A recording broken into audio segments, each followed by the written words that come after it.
آگے فرمایا واللہ لا یہدی القوم الفاسقین، اللہ فاسق قوم کو ہدایت نہیں دیتا۔ کیا مطلب؟ وہ ہدایت کے جو اسباب ہیں ان سے صرف نظر کر جاتے ہیں۔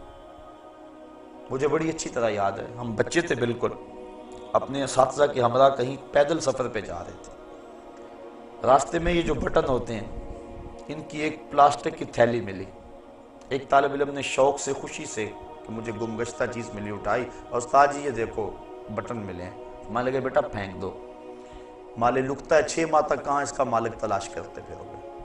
بٹن پھینک دیے گئے، لیکن استادوں نے ٹھنڈی آ بھری۔ ہم نے پوچھا کیا ماجرا ہوا؟ مان لگے سمجھے نہیں اس کی تعبیر کیا ہے؟ کہا ہم تو نہیں سمجھ پائے، بٹن مل گئے پھینک دیے، کسی کے گر گئے ہوں گے۔ فرمایا بیٹا نہیں، ایسا نہیں ہے، بلکہ ہمیں تنبیہ کی گئی ہے کہ اپنے گریبان میں جھانک کے دیکھو۔ یہ جو ہمیں راستے سے اچانک بٹن ملے ہیں تو اس کا مطلب یہ ہمیں تنبیہ کی گئی ہے کہ ذرا اپنے گریبان میں جھانک کے دیکھو۔ تو جب کسی کو ہدایت ملتی ہے تو ایسے معمولی واقعات سے مل جاتی ہے، اور جب ہدایت نہیں ملتی 1,00,000 انسان زمین میں دھنس گیا، ملبے اوپر آ گئے اور وہی قبریں بن گئی، پہاڑ ٹکرائے، پلازے کے پلازے زمین میں جذب ہو گئے، اور موت کا وہ جھٹکا، اس کی کھٹک ہمارے مکانوں، ہمارے محلوں اور کوٹھیوں تک بھی پہنچی۔ ایک جھٹکا اور لگ جاتا ہمارا بھی وہی حال ہونے والا تھا۔ لیکن اتنے انسانوں کی چیخیں، سسکیاں، آہیں، رونا، اور ان کا قبر میں بے گور و کفن اور جنازے کے بغیر دفن ہو جانا، یہ ہمارے ہلانے کے لیے کچھ سبب نہ بنا، اور ہم جہاں تھے وہیں رہے، پوری قوم 1 انچ بھی نہ سرک سکی اپنی جگہ سے۔ تو جب انسان اللہ، اس کے رسول اور جہاد فی سبیل اللہ سے جو ہے ان رشتوں کو ترجیح دیتا ہے، اللہ فرماتا ہے ایک تو میرا عذاب کا انتظار کرے، دوسرا ان فاسقوں کو پھر اللہ ہدایت نہیں دیا کرتا۔ بڑے بڑے سامان ہدایت کے آ جائیں لیکن وہ اس سے عبرت نہیں لیتے، بلکہ وہ اسی طرح زندگی گزارتے رہتے ہیں۔ ہم دیکھیں کہیں ایسا تو نہیں ہے کہ ان بدلتے ہوئے حالات کے باوجود بھی ہم عبرت کی راہوں پہ نہیں آ رہے؟ کہیں ایسا تو نہیں کہ ہمارے یہ رشتے اللہ اس کے رسول سے کہیں محبت میں زیادہ تو نہیں ہے؟ ہم ضرور اپنے آپ کو دیکھیں، سوچیں، اس پہ تفکر کریں۔ صحابہ کی تو زندگی دیکھیے، ایک صحابی حضور کی خدمت میں حاضر ہوا، بیٹھا، سلام لیا، آقا نے جواب نہیں دیا، بڑا پریشان ہوا، عرض کی حضور مجھ سے کون سی غلطی ہو گئی کہ آپ نے میرے سلام کا جواب نہیں دیا؟ حضور کا ناراض ہو جانا صحابہ پر قیامت سے کم نہیں تھا۔ سورہ توبہ اٹھاؤ، حضرت کعب بن مالک سے ناراض ہو گئے حضور، غزوہ تبوک میں یہ 3 سال پیچھے رہ گئے تھے۔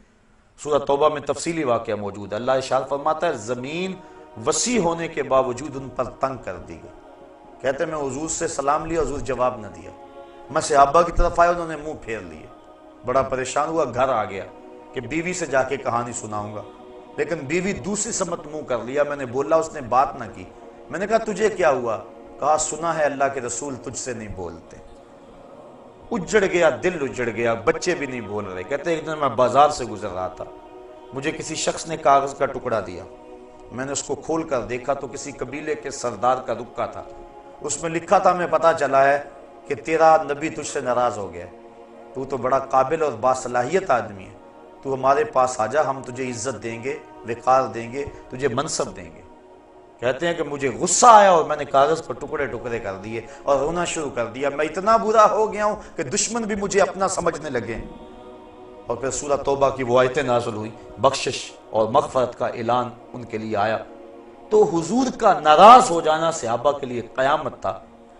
حضور نے سلام نہ دیا، وہ پریشان ہو گیا، عرض کی حضور کون سی میرے سے خطا سرزد ہو گئی؟ آقا نے اس کے ہاتھ کی طرف اشارہ کیا، سونے کی انگوٹھی پہنی تھی، اس نے اتار کے پھینک دیا، چونکہ ان الذھب والفضة حرام لذکور امتی، سونا اور چاندی میری امت کے مردوں کے لیے جائز نہیں ہے، عورتوں کے لیے یہ دونوں دھاتیں جائز ہیں، اور مردوں کے لیے صرف 4.5 ماشے سے چاہے رتی بھر کام ہو، پورے 4.5 ماشے نہ ہو، چاندی کی 1 انگوٹھی مرد کے لیے جائز ہے، اس کے علاوہ سونا چاندی کسی صورت میں بھی مرد کے لیے جائز نہیں ہے، منع کر دیا گیا، روک دیا گیا۔ اب اس نے انگوٹھی اتاری اور پھینک دی، حضور نے سلام کا جواب دے دیا، گفتگو ہوتی رہی۔ جب لوگ اٹھ کے جانے لگے، یہ بھی اٹھ کے چل دیا، کسی نے کہا جناب انگوٹھی تو اٹھا لو، قیمتی ہے، سونے کی ہے، تم نہ پہننا، بیوی کو دے دینا، وہ اس کے لیے تو جائز ہے۔ کہا جس انگوٹھی پہ میرے آقا کی ناپسندیدگی کی نگاہ پڑ گئی ہے میں اس کو اب کبھی بھی نہیں اٹھا سکتا، جس کو حضور نے ناپسندیدگی سے دیکھ لیا ہے اب وہ میرے کام کی نہیں رہی۔ یہ تھا ان کا پیار اور یہ تھی ان کی محبت۔ مدینے کی گلی سے گزر رہے ہیں، ایک گنبد نما مکان بن رہا تھا بہت اونچا۔ کہا کس کا ہے؟ کہا فلاں انصاری کا ہے۔ زبان سے کچھ نہیں کہا، چہرے پہ ناگواری کے آثار ظاہر ہوئے۔ کسی نے اس انصاری کو جا کے بتا دیا۔ 2 4 5 دن بعد دوبارہ گزرے، دیکھا کہ وہاں مکان نہیں تھا۔ کہا میاں کل پرسوں یہاں ایک مکان ہوا کرتا تھا۔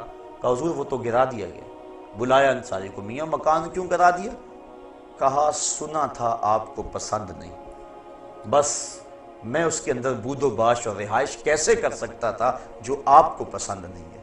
اب دیکھ لیجئے یہ ہے ان کی محبت کہ حضور کی رضا کو کتنی اہمیت دیتے ہیں اور حضور کی ناراضگی سے کتنا ڈرتے ہیں۔ میں اور آپ اپنے آپ کو ذرا دیکھیں، ترازو کے ایک پلڑے میں رکھیں، اپنی محبتوں کو ایک پلڑے میں رکھیں، اللہ اس کے رسول کے ساتھ جو محبتیں ہیں ان کو ایک پلڑے میں رکھیں اور پھر وزن کریں۔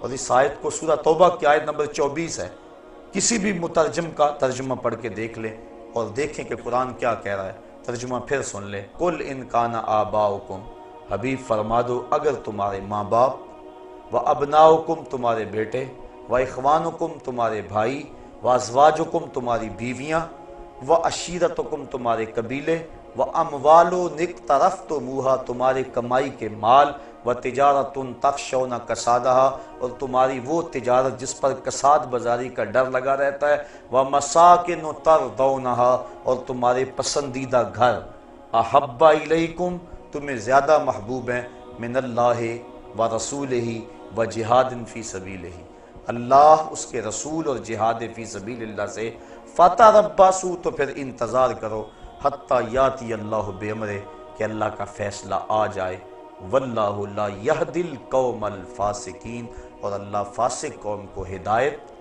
نہیں دیا کرتا۔ اللہ قرآن مجید ہماری ہدایت کا ذریعہ بنائے اور ہمیں اس کا فہم، نور اور روشنی عطا فرمائے۔ اور اسی کے ضمن و ذیل میں کچھ باتیں آپ کے گوش گزار کروں گا۔ اللہ تعالیٰ میری زبان پہ کلمت الحق جاری فرمائے۔ ارشاد فرمایا، قُلْ إِنْ كَانَ آبَاؤُكُمْ اے حبیب فرما دو اے لوگو اگر تمہارے ماں باپ، آبا باپ لیکن طبعاً مائیں بھی شامل ہیں، وَأَبْنَاؤُكُمْ اور تمہارے بیٹے اور ان کے اندر بیٹیاں بھی شامل ہیں، وَإِخْوَانُكُمْ اور تمہارے بھائی، بہنیں بھی بھائیوں میں شامل، وَأَزْوَاجُكُمْ اور تمہاری بیویاں، وَعَشِيرَتُكُمْ اور تمہارا قبیلہ، وَأَمْوَالٌ اقْتَرَفْتُمُوهَا اور تمہارا کمائی کا مال، وَتِجَارَةٌ تَخْشَوْنَ كَسَادَهَا اور وہ مال تجارت جس پر تمہیں کساد بازاری کا ڈر لگا رہتا ہے، وَمَسَاكِنُ تَرْضَوْنَهَا اور تمہارے پسندیدہ گھر، أَحَبَّ إِلَيْكُمْ مِنَ اللَّهِ وَرَسُولِهِ وَجِهَادٍ فِي سَبِيلِهِ تمہیں اللہ اس کے رسول اور جہاد فی سبیل اللہ سے زیادہ محبوب ہیں، فَتَرَبَّصُوا حَتَّى يَأْتِيَ اللَّهُ بِأَمْرِهِ تو پھر اللہ کے فیصلے کا انتظار کرو، وَاللَّهُ لَا يَهْدِي الْقَوْمَ الْفَاسِقِينَ اور اللہ فاسق قوم کو ہدایت نہیں دیتا۔ وہ 8 چیزیں جن سے انسان کا گہرا تعلق ہے اور فطری طور پہ جن چیزوں سے محبت کرتا ہے وہ اس آیت کریمہ میں گنوا دی گئی۔ تمہارے ماں باپ، تمہارے بیٹے بیٹیاں، تمہارے بہن بھائی، تمہاری بیوی، تمہارا قبیلہ، تمہارے مال، تمہاری تجارت اور تمہارے پسندیدہ بنگلے، یہ 8 چیزیں گنوا کر کہا کہ یہ تمہیں اگر اللہ جل شانہ اس کے رسول کریم صلی اللہ علیہ وسلم اور جہاد فی سبیل اللہ سے زیادہ محبوب ہیں تو پھر اللہ کے عذاب کا انتظار کرو۔ ان 8 چیزوں کی محبت کی نفی بھی نہیں کی، چونکہ ان چیزوں سے جو انسان کا تعلق ہے وہ فطری ہے اور فطرت اللہ کی تخلیق کرتا ہے، لہٰذا اللہ تعالیٰ نے انسان کی اس فطرت کو کچلنے کا حکم نہیں دیا۔ ماں باپ سے جو پیار ہے یہ ایک فطرت ہے، ہر بیٹا کرتا ہے، نفی نہیں کی کہ تم ان سے پیار نہ کرو۔